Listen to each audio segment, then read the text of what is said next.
welcome to the podcast. It's the best podcast in the world. This is going to end up on the show. I know it, motherfucker.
What's up, ladies and gentlemen? Welcome to episode 95 of Epitome of Stupidity, your favorite allegedly metal podcast. That their intro music is courtesy of the magnificent Whores, who are back in full force with their new album, War, and that particular song is called Sicko. That damn 33-minute long album has been on actual repeat since the day it came out for me, and I mean that completely literally. So we'll get to them here shortly, but if you're new here, welcome in. I'm Clint. I'll be your host. If you're not new here, you should probably start taking your meds again. But other than that, you'll also know that the podcast is once again partnered with Sonic Temple here in Columbus. By the time you're hearing this, the second set of weekend passes will be given away. But there's still one more set to go, so stay tuned. What is Sonic Temple, you ask? Well, shit. If only I had a commercial around here somewhere to explain. Sonic Temple Art and Music Festival returns to historic Cruise Stadium. Slipknot, Disturbed, Pantera, the original Misfits, Evanescence, Limp Bizkit, Judas Priest, Stain, Breaking Benjamin, A Day to Remember, Falling in Reverse, Sleep Token, Rise Again, 311, Seether, Mudvayne, and many more. May 16th through the 19th, Columbus, Ohio. Tickets on sale now at sonictemplefestival.com. As has been said after every time I run that damn commercial, that is going to be 4 days of fucking fun, loud, and intoxication, I'm quite sure. So, again, stay tuned for the next set of passes to be given away and how you can win them. Until then, let's talk about what I've been listening to, because I'm going to hold you hostage like that. After last week's show, I obviously listened to more St. Pierre, Snake Invasion, as well as some Hippotractor. I'm hoping some more on them, and both Half Me here real soon. But other than that, I'm not lying when I say since the Whores album came out, Tuesday the 16th, that damn thing has just been on repeat. Like I said, it's 33 minutes of just fucking whoop ass and aggression and vicious and pissed off, and that stuff just kind of speaks to me, and I love it. It makes as much sense for me in my brain for it to go from track 10 to track 1 as it does for it to go from track 3 to track 4, because again, it's just been on actual repeat on a damn loop. And as of yet, I still can't get enough. Let's get serious for a second, though, and talk about being better drinkers. We're going to do this step by step. First step, go to briminghornmeadery.com, order some award-winning mead, and at checkout, enter code EPITOMEAD, that's EPITOMEAD, for 10% off your order. Second step, get that Viking costume we both know is in your closet, out of your closet, put the damn thing on, and drink like a Viking. It's that simple. And again, pictures, videos, messages after you're plenty intoxicated on this stuff and dressed up like a Viking is absolutely welcome on my end. I can't wait. After that, we'll do some quick homework on Whores. Stop giggling, it's not funny. Formed in 2010, they've put out 2 EPs, 2011's Ruiner and 2013's Clean, as well as 2 albums, being 2016's highly acclaimed Gold and the just released War that I've been talking about. I've said previously on this podcast, and I'll say again, that a lot of times I feel like their music for grown-up grunge kids who are now pissed off about real adult things, or just grown-ups, period, who are pissed about adult things. Oh, Christian himself has said on this stupid podcast before that they make grown folks music. But anyways, instead of me rambling about how much I love things like Every Day is Leg Day or how Imposter Syndrome gets me fired up every fucking time I listen to it, let's maybe get him on the line and smarten the show up a bit. Cue the dumb phone sound. Beep beep beep beep beep beep boop. Ring. And he answered. On with me now is Christian of Horrors. Christian, how the hell are you today? I'm good. I'm better than I've ever been, actually. That sounds fucking lovely. Yeah. What I like to start all these off with a super simple ask. What are you listening to lately? The new Piss Jeans record is probably my favorite record right now. Yeah. I like the new Meth record a lot too. I haven't spent as much time with that because I just got it in the mail like late last week. But yeah, that new Piss Jeans record is fantastic, man. I think I've got every one of the records. I think it's the best record they've ever done, which is a cliche thing to say about a new record, but I think it's true. It's so good, man. It's so good. I haven't made my way around to it yet. There's been a lot of stuff that's come out here lately. Like last week in general, you know, there's your new album, the Horror's new album. And then there was like 5 other fucking albums that came out on Friday that were all. Yeah. I knew Meth was releasing their record in April because I had spoken to Chris, who plays bass in that band, a bit about that last year. Because we're friends. We've like been to each other's shows and stuff. Our bands have never played together, but we've known each other for a little while. During the pandemic, actually, we talked about doing some music together with some mutual friends. But the second we started actually working on it, we opened back up and we got back to work with our respective bands. So it's still probably pretty possible that we'll do something together. I will fucking look forward to that. Yeah, he's a good dude. I believe it.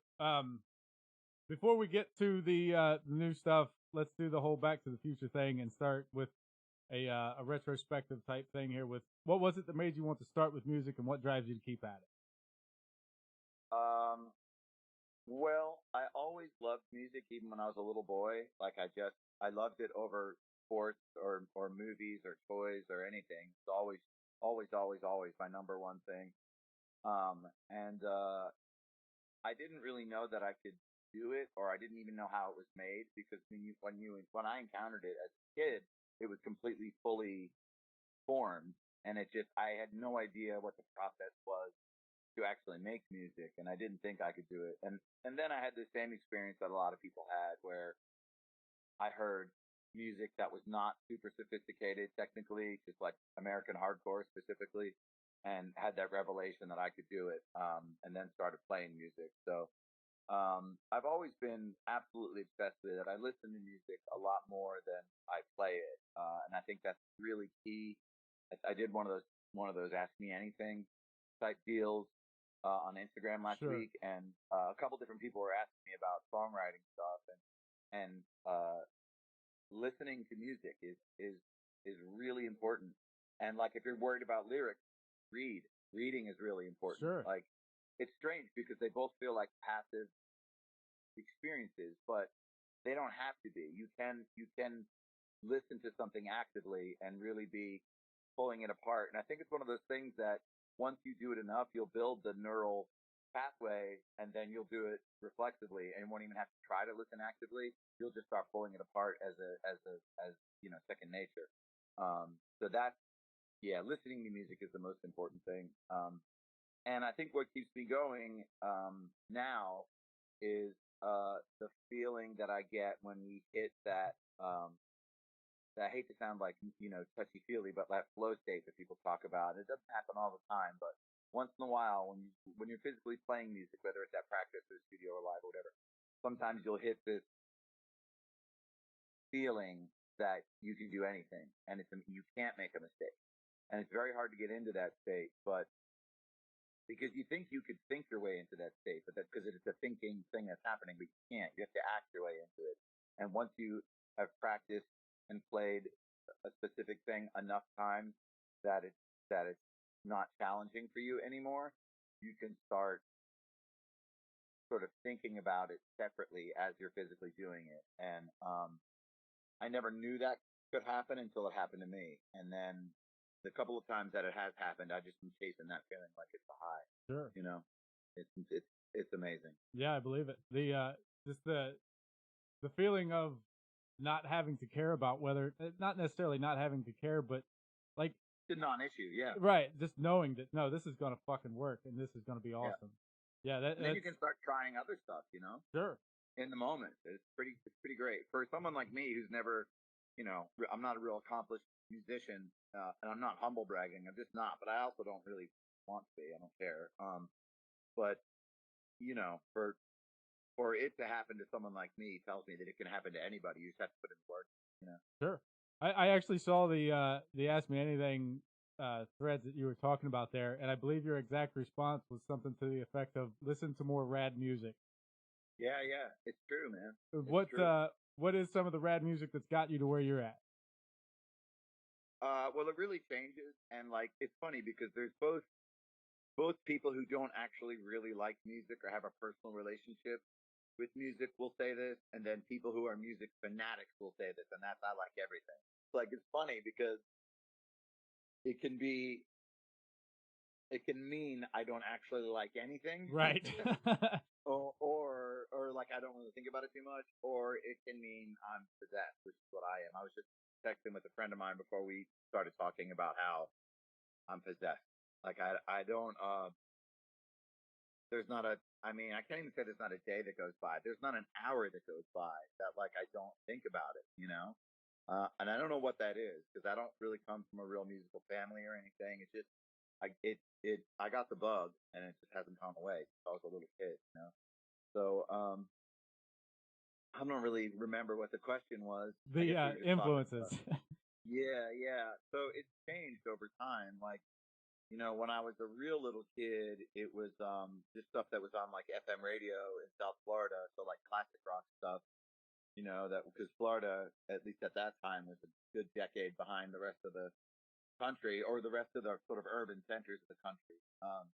So it was, you know, it was the 80s, but I was probably listening to a lot of 70s stuff, to Aerosmith and, you know, stuff like that. I got into like hair metal stuff because I lived in such an isolated place that I wasn't really able to be exposed to any counterculture, kind of punk or hardcore or anything like that. But that was like when that shit was really going off. So I got into Motley Crue and Rat and Wasp and all the bands like that. This is when I was, you know, 11, 12 years old, probably 6th, 7th grade.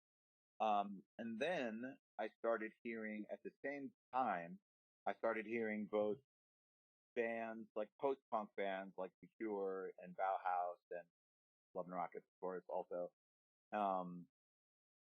That stuff because it's like what all the pretty girls or the girls that I thought were pretty in school listened to.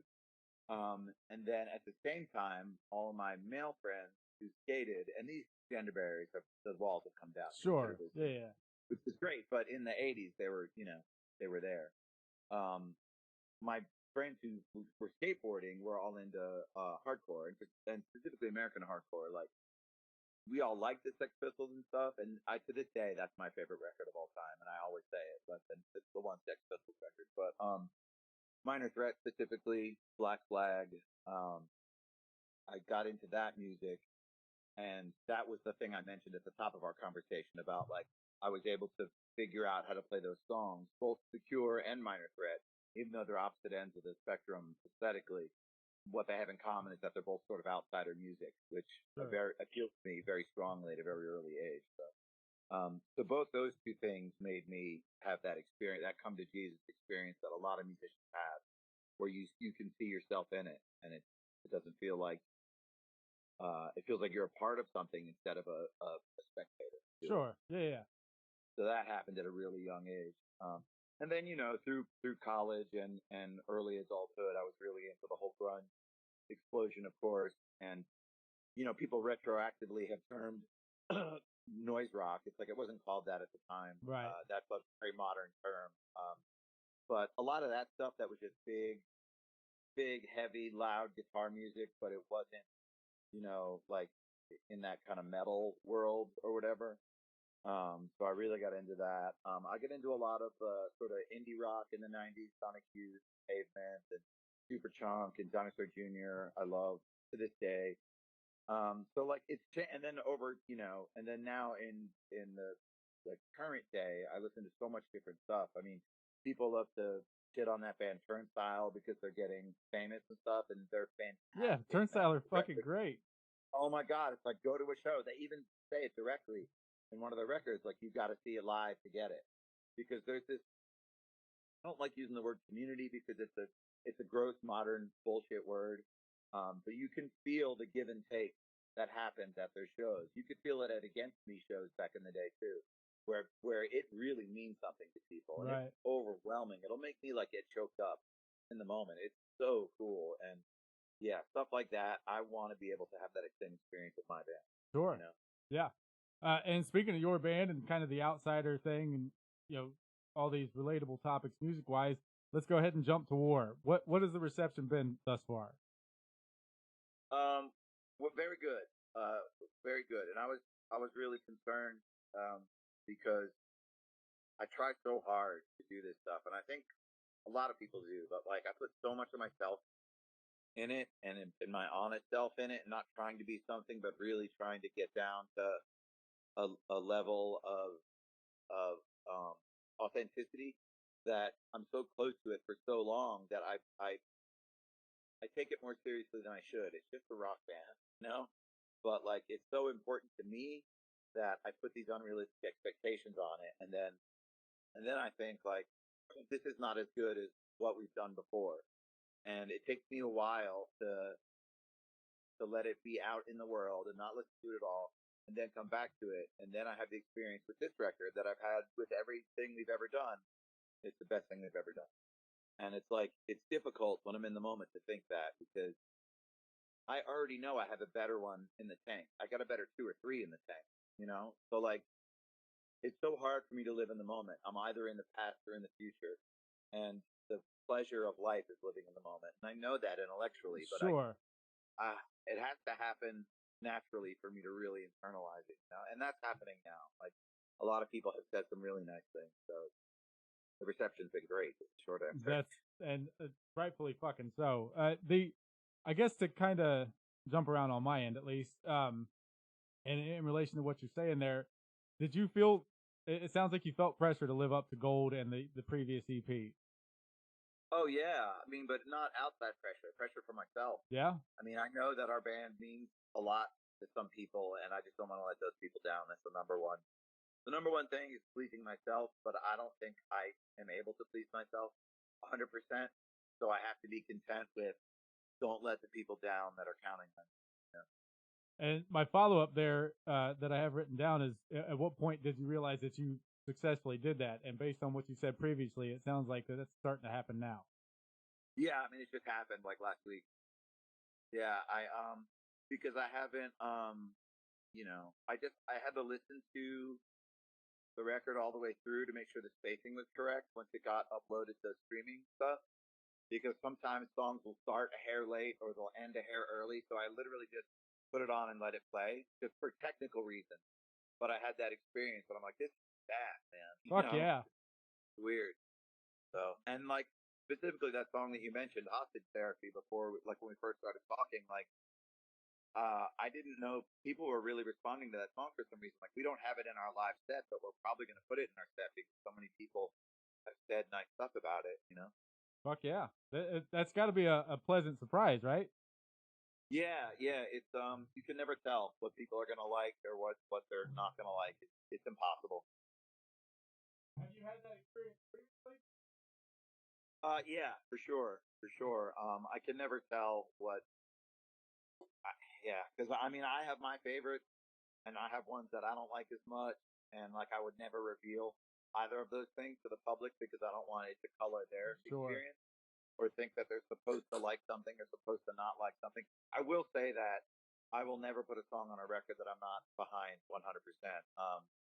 And we had a bunch of songs that we didn't put on this record that just weren't ready, and that happens a lot. So you can count on us never releasing a song that we're not behind. Now, whether you like it or not, it's a different story. Right. So you speak about songs that were there but weren't ready, and I've got something kind of related to that here. Back in 2018, when we met in person for the first time, you told me that you already had the track listing and album title for what would end up becoming this album. You even let me take a picture of the damn thing. And I was looking at that just yesterday as I was putting stuff together for this, and it's kind of crazy how many of those songs made it this fucking far. Case in point being, I've been waiting since 2018 to hear "Every Day Is Leg Day," and it did not fucking disappoint. I hope that song was always meant to be that pissed off. Yeah, it strikes a chord. But what happened to so I guess what I'm getting around to saying is that it sounds like things like "Luxuries of the Leisure Class," "Show of Hands," "Who Understands," etc. fall in the "weren't ready" category. Yeah, we actually recorded. We just refer to it as "Leisure Luxuries of the Leisure Class." We actually recorded it, and that's one of those songs that like we worked on it too much, and we took away what was I thought was great about it in the first place. So we recorded the entire song, like everything, and then went not good enough. So we've reworked it since then. There's like a main sort of riff in the song that I realized that I was trying to use that as sort of the basis of the song because it was the first thing that Casey made up the riff. It's the first thing that like came up. So I was trying to like capitalize on that, but the reality is that that part is the feeling, and everything else in the song needs to be in service of that instead of trying to go harder or louder or more intense than that part. So, and yeah, so I'm sure it'll be on another record, and because we've changed it, it doesn't even sound the same. It's like totally different, and it's also like it's in sixes, so there's a bounce to it that if you don't get the bounce right, it just doesn't work. Sure. And it just all the life got sucked out of it because we worked on it too much, man. We really, did it to death. So yeah, we got back to what was great, what we thought was great about it in the first place, and I like it again. But it's I don't think I'm sorry. Go ahead. We have a lot of bands say we have a ton of new stuff. We have to practice for tour right now, but in between this tour we have coming up and the next one, we're just gonna go into space and try to hash out all these new songs because we've recorded demos on like iPad or whatever, but we're gonna start actually hashing them out because we want to follow this up very quickly. Fuck yeah, I'm for that.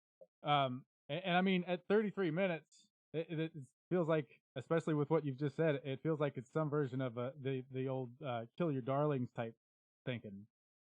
I'm not familiar. Oh, like "Kill Your Children." Yeah.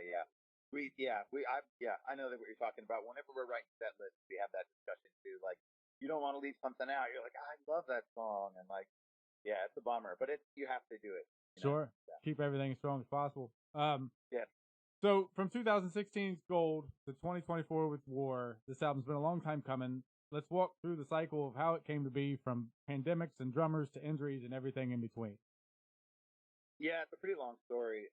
My friend Calvin is just he's editing right now. He's shot like I don't know if you want to call it a documentary because I don't think it's going to be like, a 90 minutes long or whatever, but it started out as a short film and now I think it's going to be more.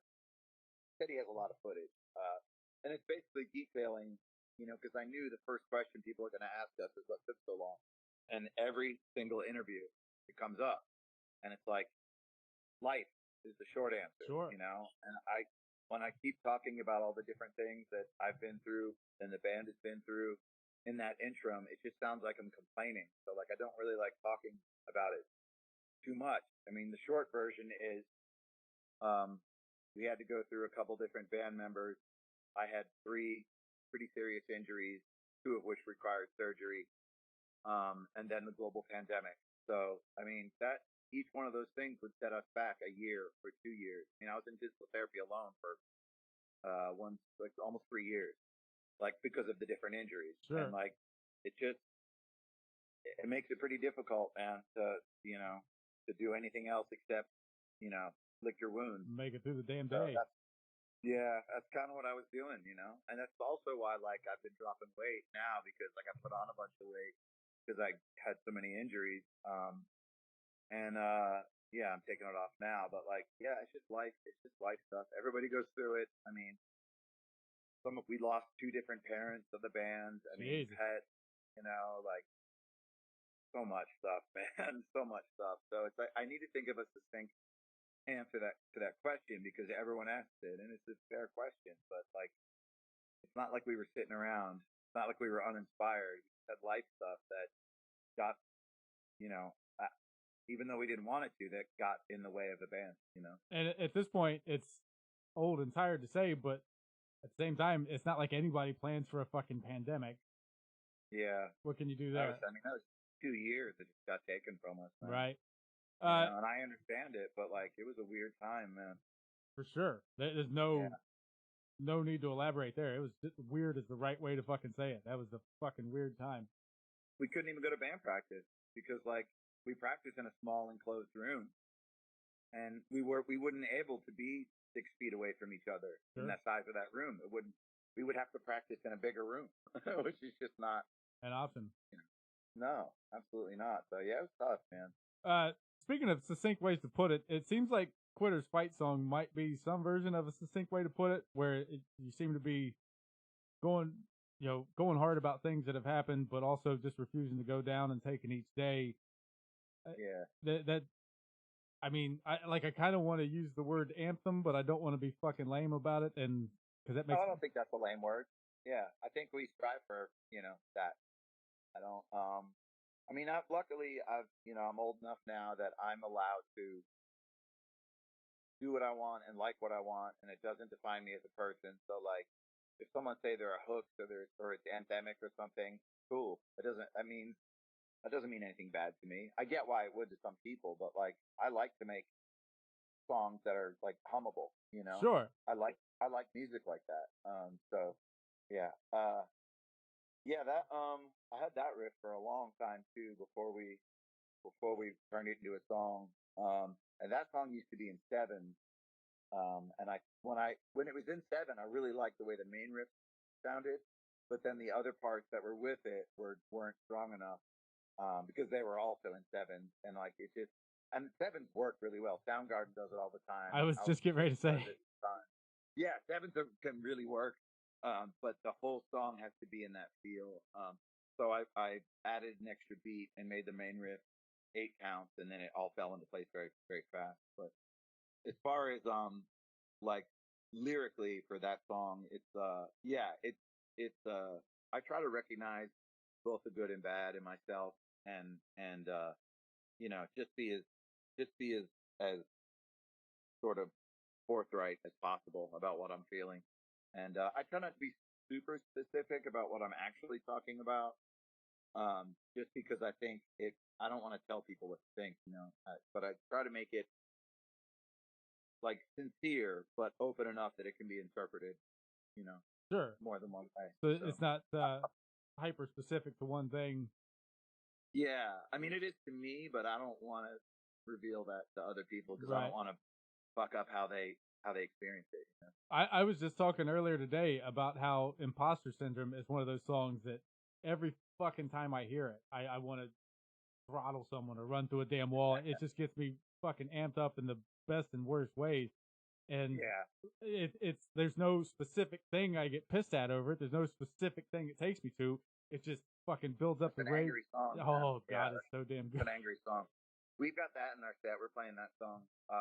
We have another new song that obviously is not released or anything that's sort of in that same vein. It's like a cross between that song and the last song on Gold, the Prepared Statement song. So it's real similar, where it's like one kind of loping riff that we just drive into the ground, So good. That song on Gold actually started out as just the main riff in that song, and we didn't have an A part or a B part or a C part. It was just that riff for like 4 minutes. And once I started like writing lyrics and really getting into it, I'm like, it can't be that. As much as I want it to be that, it didn't have a name. We called it Swans because we wanted it to sound like a Swans riff. Sure, right. Hypnotic. But I was like, we're not Swans, man. If we do something like that, it's not going to have the power that they have doing. Like, I love that stuff, but it's just not this band, man. It just didn't make sense. So. Yeah, I have. I love those. They're really simple, and it's all feel. It's my favorite riff. Yeah, and like, sure, you're not Swans, but you're definitely whores, and you guys definitely pull that shit off spectacularly. So let's see here. We've gone through those two. Kind of in a different vein here. Or you know what? Let's stick with Imposter Syndrome for just a second. That one, You released that in what, late or early 2022? I don't remember. I wanted to say it was last year. Maybe it was 22. I don't remember. I know what we were doing was we had some tour dates coming up, and we were like, we need to release something besides the tour dates so we can get more eyes on the tour dates and more people will be aware that we're playing. Because it's the cliche when you play in Columbus and a week later somebody goes, when are you coming to Columbus? It's like it happens nonstop. So, and that's no fault of theirs. It's like not enough people know. So like if you are going to announce some tour dates, if you have some kind of release or some kind of new merch or whatever, something to sort of tie with it, it gets more eyes on it. So that's why we hurried up and like mixed that song and stuff, and it was still in its like infancy, but we were like, let's tie all this up so we can release it. And then I didn't want to not put it on a record because it used to drive me crazy when some of my favorite songs by bands weren't on their actual records. Now that streaming is sort of the main thing, it doesn't matter as much, but I still think of things in terms of albums. And like Polvo is a great example. My favorite thing that they did was this EP, Celebrate the New Dark Age, and there's only like 4 or 5 songs on it. So like when you go look and you want to listen to them, even on a streaming service, it won't be listed under their album. It'll be listed as a single, even though there's 4 or 5 songs on it. Right. It's so annoying. Yeah. So I don't want to be that guy, who does that. Well, I speaking for myself here, I appreciate you doing that because I'm the same damn way. Like, as you were saying that, I was trying to think of some other examples, and all I could come up with was 9 Inch Nails. Like, there's a couple 9 Inch Nails songs. Closer? Come on. Right, sure, of course. So but good. There's a couple, like, single type things that aren't on albums. Like, the song they did with Health here recently. Oh, is fucking great, but I forget about it because it's not on an album, and I want to put on an album and let it go. Oh, right. Who wants to listen to one song? Right. Yeah. I'm going to spend the whole song thinking about what am I going to turn on next. Yeah. I love 9 Inch Nails, man. I didn't like them when I was a teenager because it was just Pretty Hate Machine, which I still don't really like. But Downward Spiral On, I love, man. What a great band that is. The fucking weird thing is that I was the same way. Like, I still can't get into Pretty Hate Machine. Head Like a Hole is great, sure. Too 80s. Right. Like, it's too like beep boop boop. It's not angry enough, Some of it comes off better live now, but it's still never been my thing. But once I did pick up with 9 Inch Nails, I just absolutely adore him. I think Reznor's a fucking genius. I almost bought a 9 Inch Nails t-shirt, and I was in New York working for a couple months beginning of this year, and I seriously was really close to buying one. Because it's like one of those things where, like, when they came out, you would want to wear their shirt, but then when they got popular, you wouldn't want to wear their shirt. Right. Now that they're past being popular, in my mind, it's kind of cool again to wear a shirt. I get exactly what you're saying. Exactly what you're saying. But yeah, that Closer EP is incredible, man. There's one song on that record that is an incredible live performance with that guy Josh Freese, who's in Foo Fighters now. And he's just doing like the chicken picking snare, but about right. Like, and it's a drum cam, so it's like right on him during the whole song. I'll send it to you after the song. It's so good. I believe it. I can't wait to see it. It's so good. But the guy they've got now is incredible. That guy with the curly hair. I don't know his name. Douglas, our drummer, loves him too, man. Wow, is he good? I saw them. I actually saw them twice last year. I saw them right after their induction into the Hall of Fame there in Cleveland, and that drummer, he goes off on that fucking solo in Perfect Drug, and it's just like, fucking wow, man. He's something else, man. I need to look and see what bands he was in before he started playing with 9 Inch Nails. Is he good? Yeah, I should know this because I just read about it recently. But anyway, enough about them. Let's talk more about you. From the fucking angry and riffy to the okay, let's do something different here. How about what was the idea for Savage Reply? Well, it came up naturally. We didn't have the idea first. We were just Brian is the engineer and co-producer of the last 3 records we've done. He and I spend a lot of time together in the studio because we will go in and record all of our basic tracks with the whole band. And then it's just me and him for weeks doing doing all the singing, doing all the extra guitar stuff. the mixing I'm not there for because he works better if he can just not have someone literally over his shoulder. Sure. So he'll do mixes, and then I'll give notes about at 1 minute 2 seconds, can you make that louder or whatever it is. But we spend a lot of time together, and one of the things we do when we spend time together is fuck around. So he has a ton of different stuff at his studio, like a lot of different keyboards and like almost toys and like little tiny amplifiers that weren't even made for music. They're made for like radio. It's like just all sorts of different stuff. So I was messing around on, I don't know, actually, I can't remember if it was him or me, and I don't want to get it wrong because it might have been him doing it. One of us was messing around on this little keyboard, and we started playing the melody that's the guitar riff in the actual song back when I was a Savage, and we laughed so hard we could not stop laughing. So it's funny to do like this little, calliope sounding like do do do do. It's so fun. And that song I was trying to do. That was initially I was trying to do like a birthday party ripoff, and it sounds nothing like that now. It gets so far away from that. Crazy. But so we started doing that, and we were just laughing so hard. And then we were like, okay, let's do like a little drum beat to that. We didn't even think we were going to use it for something. We were just fucking around. Which, I mean, he's one of my best friends, So like, I've already texted him twice today. He's one of my best friends. He's so funny. We have a very similar sense of humor. Yeah, so I can't say enough good things about him. And I feel like I'm, up his ass in a lot of interviews, but it's like, all I want is for people to just go down there and record with him and, give him money, basically. He's the best, man. So then we started putting like this drum beat to it, and we were like, wait a minute, this could actually be kind of a thing. And then the idea just occurred to me, let's have this on the record, and and then he also put like a vinyl sort of pop and scratch kind of sound behind it. So it just sounds like a record. Like let's have somebody read the credits over this. And that's Bill Kelleher from Mastodon reading the credits. Yeah. Yeah. They did something kind of similar in one of their records. They had Josh Homme read like a fan mail message that was sent to them, and he just replaced it and said, my name is Joshua, and just talking about their band. I can't remember which record it's on, but yeah, it's at the end of one of their records. I can't believe I can't place that. Yeah, I can send that to you too. It's pretty funny. It's one of those things that's sort of a relic of the old age, because it's one of those CD type things where it would just be at the very, very end. Okay. And if you just let it play, it'll come on. Sure. It's not like a regular the track. secret song thing.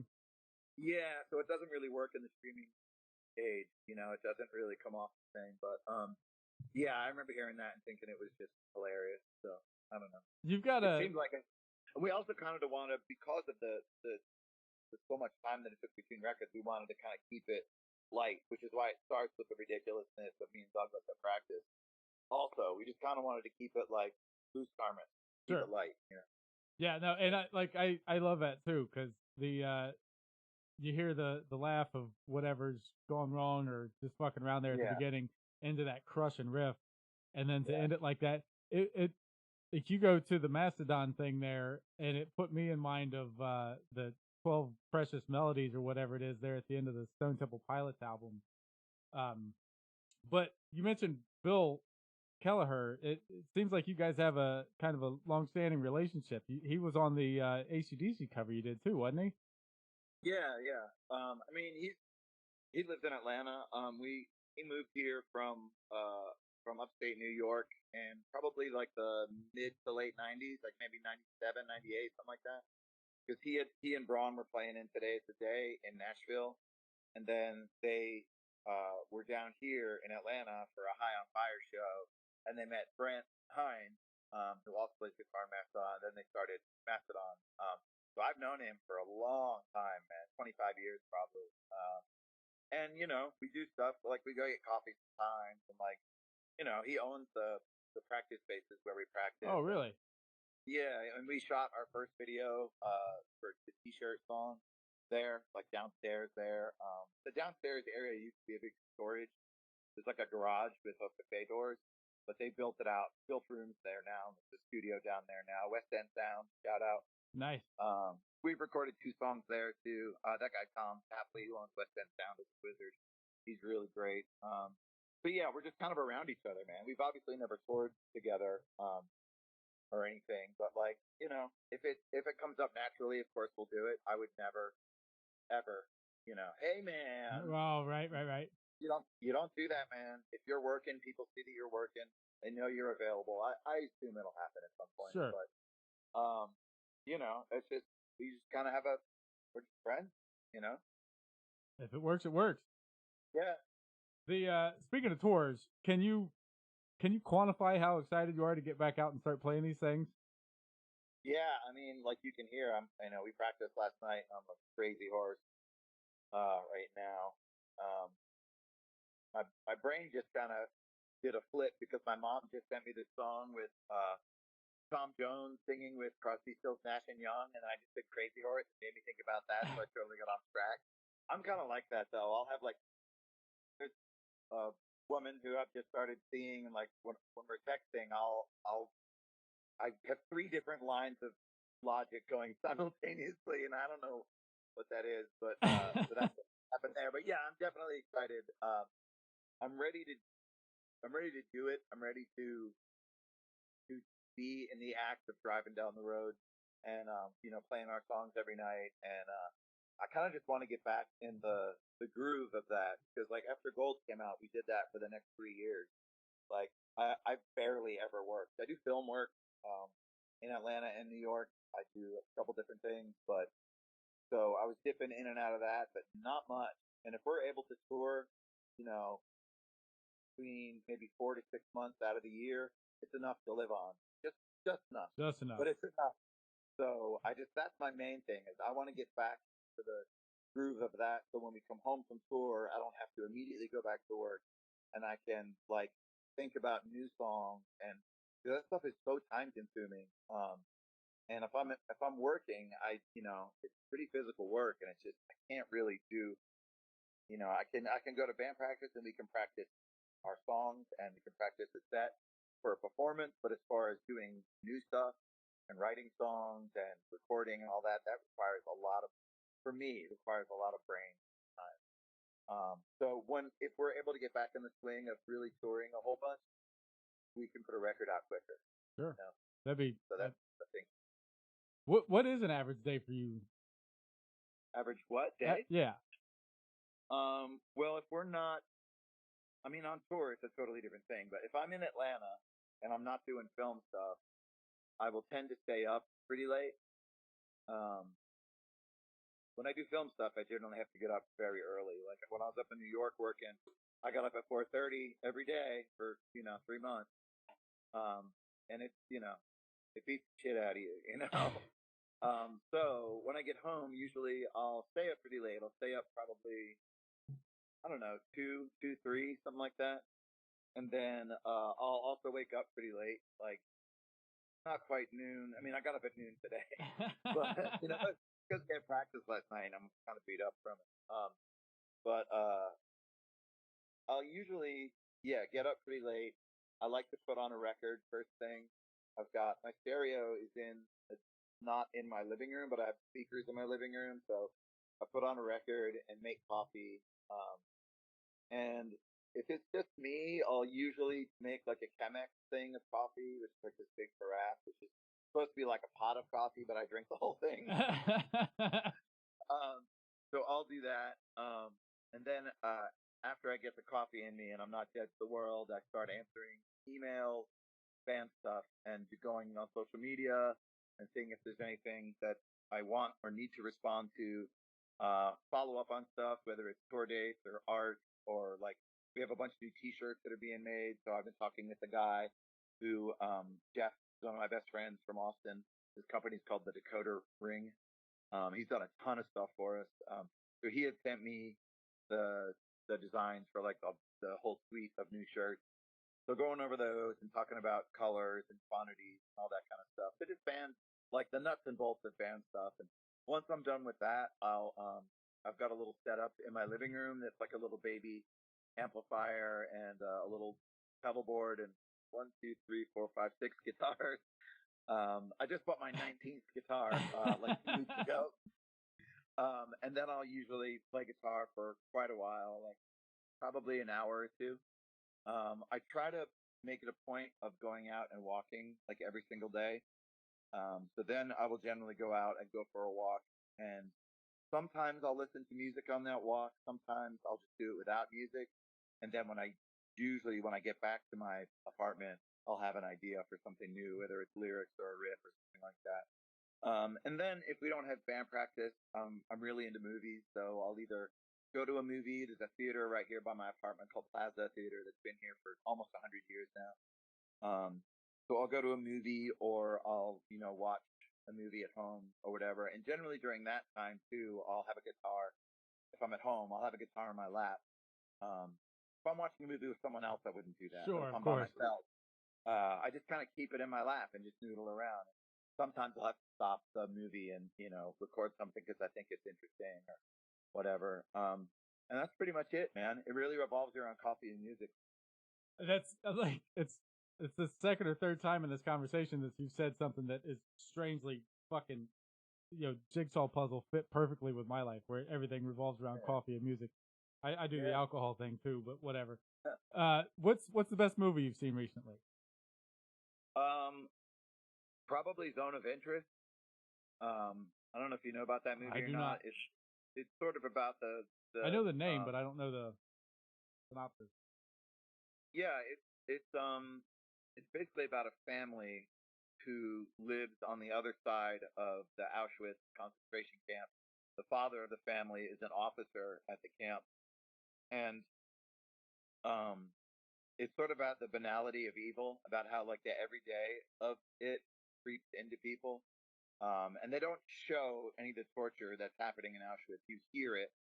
You hear gunshots and screams and stuff on the other side of the wall, but it's about their family and about how the evilness of that, even though initially they're sort of detached and it's like just a job to this guy and he's just doing his orders, eventually he starts to really like it. And it's about how the insidiousness of evil will just creep into a person's life, and the unintended awful consequences of evil that you might not think of on the surface. It's very good.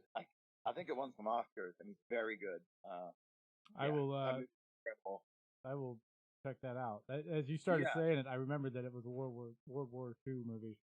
Yeah, and I'm gonna go see Civil War. I'm going to a matinee of Civil War tomorrow. I was talking about that with somebody just the other day. That looks really interesting. He's one of my favorite directors, man. When I saw Annihilation, I wouldn't shut up about it. I was telling everyone, and then it got me into Jeff Vandermeer, the guy who wrote the story that the movie is based on. And the movie is not really beat for beat based on the novel. It's sort of just set in that world, really. But I've read the trilogy of those books from him, and then I think I have them right here. I've read another 1, 2, 3 of his books on top of that. Are they under the palm trees there? Well, I can't really show them because I'm doing this stupid thing. But yeah, so it got me into him, and then he did 28 Days Later, which is incredible. Sure. Of course. He did Ex Machina, which was another how is this one guy making all these? He's good, dude. Yeah, man. Alex, he's a great director, man. Yeah, those are both a couple favorites of mine as well. So enough things that again I'm pulling things from you and I talking about other media things to back to you here. The first time we talked or we did this in person, and to be completely full frontal here, obviously I had heard songs and seen videos of you guys playing live, but I was a little bit intimidated with you because I'd seen the live things where you're just fucking having at it and it's so intense. Yeah. But then in person you're pretty mild-mannered and a normal damn dude, except for your willingness to just blatantly and correctly call out the Red Hot Chili Peppers as being dog shit. What's on stage? You're clearly a fucking different person. How and when does that change happen? For sure. When I start warming up, because I have to do vocal warm-ups before we play, so it takes about 20 or 30 minutes. So while I'm doing that, I have my headphones on and usually have a glass of water or an energy drink or something, room temperature. So yeah, it starts happening then, where I just kind of try to not think about anything else and not get sidetracked. Start, just really focus in a way that, it's sort of like when you get your best ideas when like you're in the shower or Sure. driving, because your conscious mind is engaged. So your subconscious is sort of free to just go where it wants to. It's a similar experience when I'm doing my warm up, because I'm listening and matching what's on my warm up on my phone or whatever. But while I'm doing that, I can kind of get this singleness of purpose and I just get very serious all of a sudden, you know what I mean? And like our manager has said it before that because he obviously knows me personally, and he said that he sees it too. Like as soon as I start getting on stage and getting my guitar and stuff, he just says like, I look so angry, and I'm like, I'm not angry. I'm not making an expression at all. And when I'm not making any sort of expression, my face naturally looks angry. My mouth is like the sides like turned down. Sure. It's like just how my face looks. Resting angry face. Yeah, resting asshole face. Yeah. And I just because I'm focused. I want to. It's the most important thing to me in my life, so I want to do it as well as I'm capable of doing it. Fuck yeah. And for whatever it's worth, whether it be a feather in your cap or not, I've been going to concerts, shows, whatever, however you want to phrase it, since 1990. I've been to at least one every year since, including 2020 somehow. And I'd never worn ear protection. Oh yeah, you have to. Yes, fucking can confirm. Your show there at Space Bar here in Columbus just trashed what was left of my ears. Like, oh geez. Before that, I could be in silence and it was just silence. Now there's no such thing. Now there's, oh yeah, that ringing's still there. And now I have the ear protection. Now I have the so gotcha. This is. You didn't wear earplugs at that show? No. Oh my god, dude. It was so fucking loud. Dude, how could you even enjoy it? I enjoyed it thoroughly there, but 2 days later, I'm texting my buddy Brian saying, "Dude, my ears still literally hurt. This isn't normal." Sorry, dude. Yeah, you should have worn earplugs. Yes, correct. And I do like I keep them with me at all times at this point. I've got the Eargasm is the ones that I continually buy. Dude, they sent us some like for free, and I had them on my keychain, and the little container fell off, and I lost them. I've just been using those little orange ones that you get at Home Depot or whatever. I love those damn things so much. Here's just a free plug for them. Yeah, they're good. Yeah, sure, they're a little uncomfortable to start with, but as soon as you're accustomed to it, like I don't understand how I ever did it without them. Like with the orange things, everything can sound kind of muffled. These things just take that sharp edge off of everything. Yeah. Yeah, I always wear them when I'm watching other bands play. I need to, but I don't wear them when we play. I need to, but it's also why one of the reasons I don't stack my cabinet, because I don't want that coming at my face. Sure. I want it coming at like my legs, Yeah. But the cymbals, and that's also why I don't like being on the side of the crash cymbal, because it's right next to my ear. So yeah. Yep. The cymbals and the treble. Yeah. I had some really nice ones. There's the Grammys, the association or whatever for the awards show, has a nonprofit called Music Cares, and they offer musicians like free dental care or free like whatever. One of the injuries that I got hurt, they paid for some of my surgery, which is great. Yeah, it's fucking awesome. But anyway, they have like a clinic, every now and again where you can go and get fitted for ear molds, like legit fancy pants earplugs. And same thing, I had those in a little keychain thing on my keys, and we were on tour in Europe. I let somebody borrow my keys. My keys came back without that on it. They fell off. Someone lost them. And dude, with like an actual appointment with the I think it's called an audiologist, I think. So for that appointment, and then also to get them made, it's a $300 enterprise. Like it's really expensive. Right. I haven't had it since, and I really need to get off my ass and drop the money and get them, because I'll be deaf. I'll go deaf. I don't want to be a deaf old person. That idea terrifies me, man. Like it was. Can you imagine? Oh my god. Yeah. No. Take my eyes. Yeah, take my eyes. Dude, I say that fucking every time this comes up. I'll gladly not see. Like, I would love to keep seeing. Don't get me wrong, universe. But given the choice between the two, I'll keep my ears. There's that. I guess again to delve into other people's media, that The Sound of Metal or whatever the name of it was. Oh right. I haven't seen it, but I hear it's incredible. Oh my god, it's fucking right. It's terrifying. Oh my god, yeah. So yeah, it was you guys in Black Tusk that night, and my ears haven't been the same since. Wear ear protection, kids. Is the full thing out yet?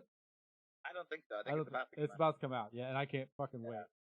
Yeah, they're the nice dudes. Yeah. Yeah, they're fucking. It's another Georgia band.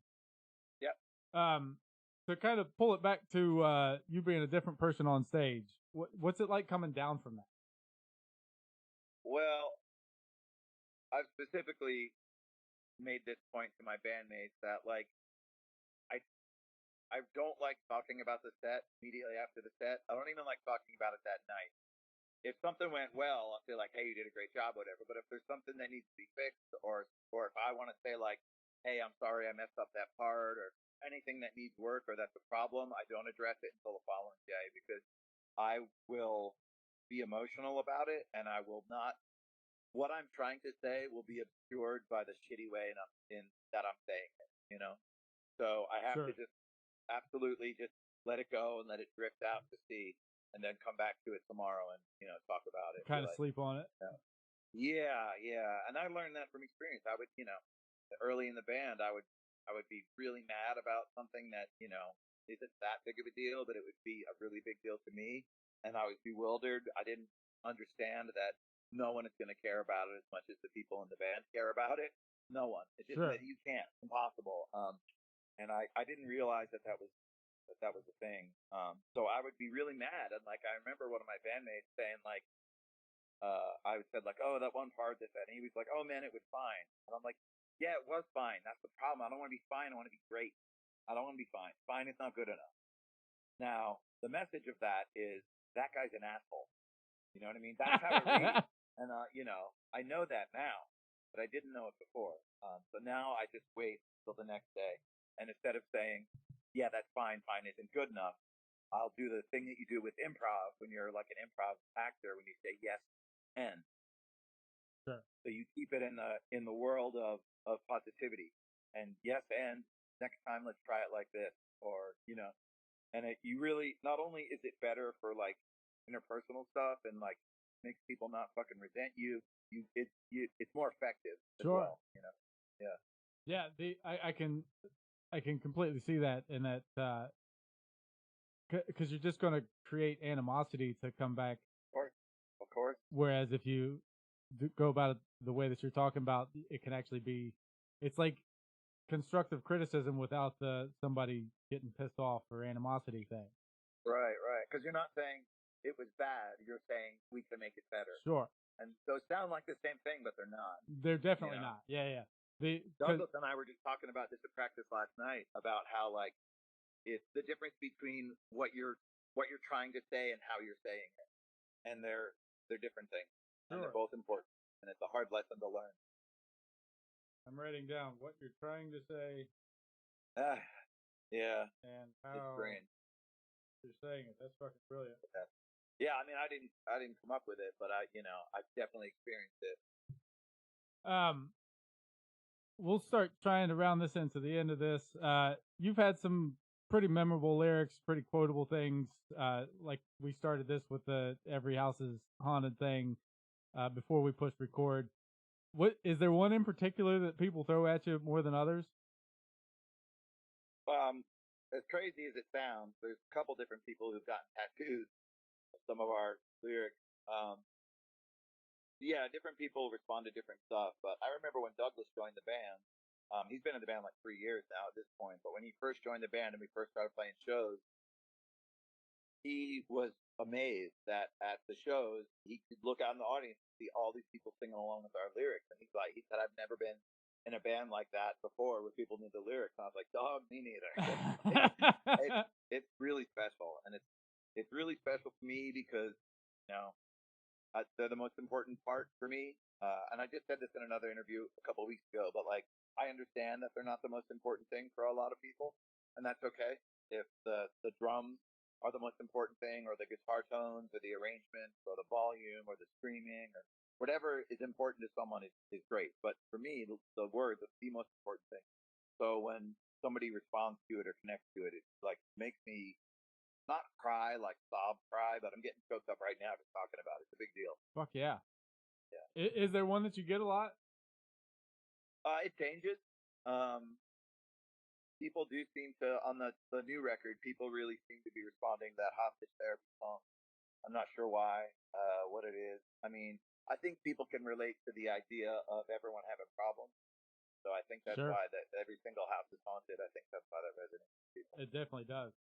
Yeah, I mean, it's only been out a week, so it's kind of hard to have too much perspective, but we were talking about it at practice last night about how we didn't see that coming, that multiple people have, publicly and sent DMs about how that they like that song a lot. So. And the song itself is one part. We just play it differently in the verse than the chorus. And then after that, like, weird middle section, there's a sort of a bridge, I guess. So it's two parts. But it's really one thing, just played differently for 3 minutes. Keep it simple. Yeah. What's your favorite tour story? Geez. Well, most recently, this was pretty funny. We were on tour in Europe, and this friend of ours, Joseph, who has been our driver and merch person 2 or maybe even 3 times now over there. He's so funny, and he's from Prague, and he's very, like, sort of stern seeming if you don't know him, but it's just his nature. He's actually really funny. And he'll say, like, insanely inappropriate shit that just gets us all dying laughing. We were walking back to where we were staying after we had played the show. We had loaded up all the stuff in the Sprinter right after the show, and then left it parked at the venue because it was safer to be parked at the venue versus on the street by the hotel. So then we all walked back to the hotel, and it was me, Casey, and Douglas, my bandmates, Jake and Matt from Venus Twins, and our friend Philippe from London, who was doing sound for us, and Joseph. And we were all walking, and then we realized that, like, Joseph wasn't with us anymore. And we were like, oh shit, where's Joseph? And then we heard this, like, clackety clack sound, and then a little bicycle bell ring, and he just flew past us on a bicycle. He just was on the street that he picked up and just drove past us, and then, when he was done with it, absolutely just threw it on the ground and walked into the hotel. I mean, it's just like, we were laughing like children, man. I don't know, it's not that big of a deal, but, like, that's just the thing that I remember most recently that made me laugh really hard. So, there's 1,000 different things that happen, good and bad, on tour, but I try to just remember the light, fun stuff. Sure. It's you and Casey have been together for a pretty long time at this point, right? Yeah, I think he probably joined the band maybe 2015 or 2016. Something. Oh no, it had to be 2016 because it may have been the end of 2015. I can't remember. I know his first show with us was the 4th of July show in Austin. So that was the first show we played together. I could look up and see when that show was, and then I could tell you. But maybe it's 2015. So yeah, a long time now. He gave me a string recommendation that I still use pretty regularly. Cool. That night there in 2018. And again, with the 2018 thing, I don't think this was actually recorded, and you might get mad at me for bringing this up, but somewhere in our conversation there, you said something about you could see yourself doing some singer-songwriter stuff as you get older. That's still a thing you think you'll do? Oh yeah, yeah, absolutely. I mean, a lot of I've only really been mentioning music that's sort of germane to our band, sound or whatever, but I like a lot of, like what people call alt country or like Americana. I like a ton of that stuff. Sure. I've been listening to a lot of it. That latest Jason Isbell record, Weather Vane, and I was prepared for it to not be as good as some of his other records because the bar is set so high. Sure. I think he has 6 Grammys, dude. I mean, he's like doing all right. He's like the modern Bruce Springsteen, dude. He's incredible, man. His songs are so good. So, like, I've been listening to his new record a lot. I like Chris Stapleton quite a bit. He's got a really nice voice. His songs are so good too. So I like Wilco a whole bunch, as any middle-aged white American dude required by law to like. So I like them a lot. So yeah, I love stuff like that. I haven't really dipped my. I like Mark Flanagan a whole bunch, even though he's not, Americana or whatever. He's still sort of singer-songwriter world. I did the fucking dickhead thing and didn't really go all in on Lanigan until after he died. Yeah. And Jesus Christ, there He's is the man. so much great stuff there. Yeah, he's the man. I got the Winding Sheet, his first record, when I was still in high school, I think. I may have been in college by that point, but I was really big into Screaming Trees when I was in high school. It's the reason I got a wah pedal way back when.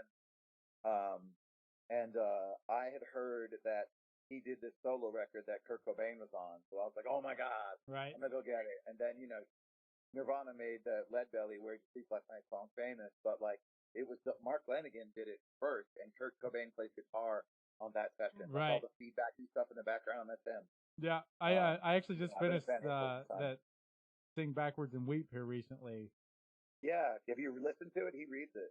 I haven't. It's on Spotify and YouTube. You can listen to him read the book. Yeah, and he has a very pleasing voice because it's so low, Right. Like.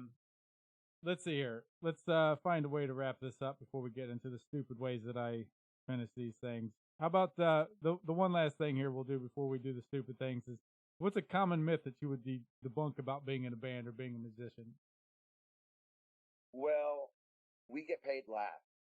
I don't know that people realize that, but we have to pay all of our bills for whatever it is, whether it's gas and, a place to stay or a meal or, paying for any sort of gear stuff or, just monthly like internet bills, Dropbox or whatever. Sure. Like we have to pay our agent and our manager ahead of us. We have to make sure all of our bills are paid, and then what's left is divided between the three of us even. And sometimes that amount is less than what we have paid other people, and it hurts. It hurts. I don't know if it'll be that way forever. I hope it isn't, but I think that people are under the impression that our band is more popular than it is. Like because the people who do like our band are real passionate about it, and I'm obviously very grateful for that. Yeah. But just in the past few weeks, we've been trying to find someone to do merch for this tour because Matt, who has been doing merch for us, basically would have to quit his job and can't quit his job. Matt is one of my best friends also. He lives out in Seattle. He's a sweetheart of a person, but so he couldn't do it. So we've been asking people, and so many people are coming to us saying they want literally 2 and 3 times the amount that anyone in the band makes a week. And they just think that we're making all this money.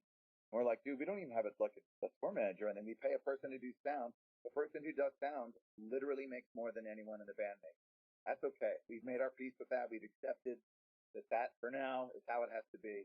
And it's not a couple dollars more. It's a lot more. But it's the sound is the most important thing. So we pay for that. People don't realize that. They think we're making thousands and thousands of dollars, and it's just not happening. It's just not. And I hate to sound like I'm being a crybaby, because if it really bothered me that much, I wouldn't do it. I wouldn't play. Sure, yeah. But the harsh reality of being in a band at our level that we get paid less. Right, yeah. And that's this works its way into, in my brain at least, the importance of picking up a physical copy of the album if you love it. Oh yeah. Or merch at a show or whatever it may be. Oh yeah, it's half our money. I mean, it's half of our money. Like merch sales will be plus minus whatever our guarantee is, maybe $100 or $200. It's the same amount. Like it's half of our money. Wow. Yeah, it's very important. It sounds like it. Which is a fucking stupid thing to say to wrap that segment up, but that's what I said anyways. Kind of reactionary. Yeah, and it's a downer, man. It's a downer. But I try not to let people see behind the curtain too much because I don't want to bum them out. And like I said, if it bothered me to the point where it was like untenable, I wouldn't be in a band. It's a reality of being in a band that I've learned. So from there, we'll start doing the dumb things that I usually do to wrap these up with, because I went back and listened to the first time you were on the show, and we didn't do these. So, okay, sucks to be you. Here you get to do this. So this first one is a complete throwaway. These are some rapid fire questions because we both know what the answer is. Coffee or tea? Oh, coffee, yeah. Of course. What's something you could eat for a week straight if you're not on a, watching your weight? Rice. Rice. Yeah. Okay. I love rice in all its forms. I don't have any problems with rice. I just haven't heard that one yet. Yeah. Beatles or Stones? It used to be Stones. It's Beatles now.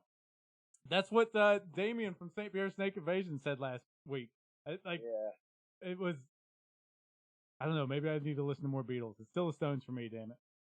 Well, I grew up with Stones, and I loved them, and I always thought that they were the bad boys. And it turns out they were like art school kids, and the Beatles came from poor backgrounds in Liverpool. And that's not the reason. It's just the more I've gotten into them, the more I've found out about them. And when we were in the studio, Ryan was playing that Disney Plus Beatles documentary. Sure. It was just on the flat screen in the studio, and I paid for Disney Plus to start watching it, and it turned me into a Beatles fan. I've got 4 or 5 of their records now. They're fun. I know everyone already knows, but it just occurred to me how great they are with a very, very recent future or past, rather. Shocker, Beatles are good. What? I said it's a shocker. The Beatles are good. Yeah, right? I know. It's like I'm fucking discovering something that everyone else has known about for 100 years. It's a fucking hot take. Yeah, exactly. Exactly. Hot take. Beatles equal good. I didn't know. I mean, they're a thing for me where I can go long stretches without listening to them, where I don't really go long stretches without listening to the Stones. But when I do get into a Beatles groove, there's nothing else that scratches that itch. They're clearly the fucking Beatles. I thought the Beatles were I Want to Hold Your Hand, and they're not. Right. That's not the Beatles. Yeah, it's all that mid-period stuff. Dude, Rubber Soul, come on. Fucking White Album, come on. Revolver, Revolver, so yeah. Jesus Christ, it's so good. And they were kids, dude. They were kids. They right? were only a band releasing records for a 7-year window. Isn't that crazy? Fucking nuts, man. And they were doing 2 records a year, man. That is crazy. It's wild. That's the thing that How talented they were. Oh. That's the thing that's so easily fucking overlooked. Like 7 years. Yep. That's nuts. I know. Yep. Meanwhile, the Stones have gone on for 27 decades and have a whole bunch of throwaway albums. Okay, you guys are starting to pull me around. Yeah, I love them too so much, man. I just listened to Beggar's Banquet front to back a couple weeks ago, because there's a song on there called Factory Girl. And I recently went through a breakup, and I was a woman who I've been dating a long time, and like that song really hit the spot for me in that moment. It really went like, it really reminded me of who I am and where I come from and where I'm going. It made me feel good about myself. Yeah, Factory Girl, good one. Stones are good too, is what we can pull out of that. Yeah. What's the weirdest gift you've ever received? Jeez. Strange question. Geez, I'm sorry that I'm not doing rapid fire. I can't think. You know what? This segment has been a thing for a long fucking time, and it's never actually rapid. Yeah, I don't. I'm trying to think of gifts I've received, and it's weird at Christmas. Like, I don't want to, as I'm a grown man, I don't want anything from my mom for Christmas, but she forces me to give her a list of things. And a friend of mine was like, dude, she's not getting you stuff because you need stuff. She's getting you stuff because she wants to give you something. And I was like, oh, I thought it was about me. Right. It's about the act of giving for her is what it is. I had it backwards. I felt like guilty. Like, I'm too grown up to be getting presents from my mom for Christmas. And it's like, she wants to do it. It's not out of obligation. She wants to do it. So, I think that's not a weird gift, but a weird realization I've had recently. Sure. The act of giving is a huge part of the equation. It's not just about receiving the gift. That's a not uncharacteristically smart thing for you to say there.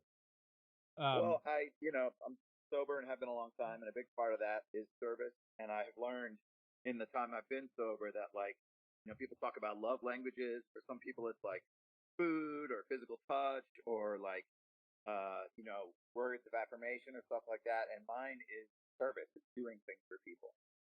Like, I don't know. That's in my mind, that means more to me than saying something, taking action and doing something for someone. So, and apparently it's the same way for mom. Yeah, I think so. Yeah. Favorite season? Fall. sure, of course. Yeah. And that also comes from growing up like in South Florida and the Everglades, and I live in Georgia now and have for, I don't know, 25, 30 years. But when the hot weather first breaks and you first start getting that little crisp sniff and the humidity drops, and I feel the most alive at that time of year, yeah. If you could ask any animal one question, what would it be and what would the animal be? It would be my cat Taco. And I kind of figured that. I would ask if she misses. Okay. I won't go any further with that. Scale of 1 to 10, how good are you at keeping secrets? 10. Yeah? Yeah. Yeah. I mean, a big part of sobriety is anonymity. And that was drilled into me at a very early age. That not every single thing needs to be shared with every single person. I need to be really bad about, not playing it close to the vest and just like saying everything. And over time, I have learned that it's not a bad thing for me to not tell everyone everything. I used to think like, oh, if it's a lie of omission, then it's still a lie and it's being too hard on myself. I've learned over time that if something is said to you in confidence, it's said to you out of love, and it's said to you with the expectation that it doesn't go past you, and to betray that is really shitty. Sure. Yeah. That's another. We come at it maybe from just slightly different angles, but that's another thing that you and I have extremely in common. Go-to karaoke song. Oh, I won't do karaoke because if I sing, I want to get paid to do it. Okay. I can't argue with that. No, I'm kind of joking about that, but like, I just don't like karaoke because it's generally like enjoyed when people are like kind of drinking a whole bunch, and I feel really alienated in those situations, So I don't want people to not enjoy it. I just excuse myself, and sometimes I'm a bit of a loner on tour because I don't want to be the downer in the room. I want people to have fun, do that, but it's just not fun for me. So, because when people's personalities start changing, they're changing together, and it's fun. But I'm not changing, so it's alienating. So I just don't do karaoke. Yeah, makes sense. Last one here: sausage links or patties? That's interesting. I think when you say interesting, but I think you mean stupid. No. We're from the South, so like whenever we're on tour, we're either at Waffle House or Cracker Barrel. Not every day, but a lot. And as soon as we get out of the tour, we're like, man, Shoney's bullshit. I have this bullshit. This place sucks. But I remember when we were at Cracker Barrel once, Donnie, who's not in the band anymore, but we're still friends. We actually just started another band about maybe 6 months ago. It's just he and I so far. We'll see what happens. But he would ask them, like, at Cracker Barrel, whether they were the links or the patties, because on the sausage patties at Cracker Barrel, they put like some weird, like fake smoke flavoring on them, and they taste like chemical and they're gross. So I'm gonna have to say links because the snap of the link tasting is part of the enjoyment for it. Yeah, that's another appropriately in-depth answer. Yes. This one I think I know the answer to. This is the completely original. Nobody's ever done anything like this before. You, Christian of Whores, are sent to an island by yourself for the rest of your life. You get to take one album with you. What will it be?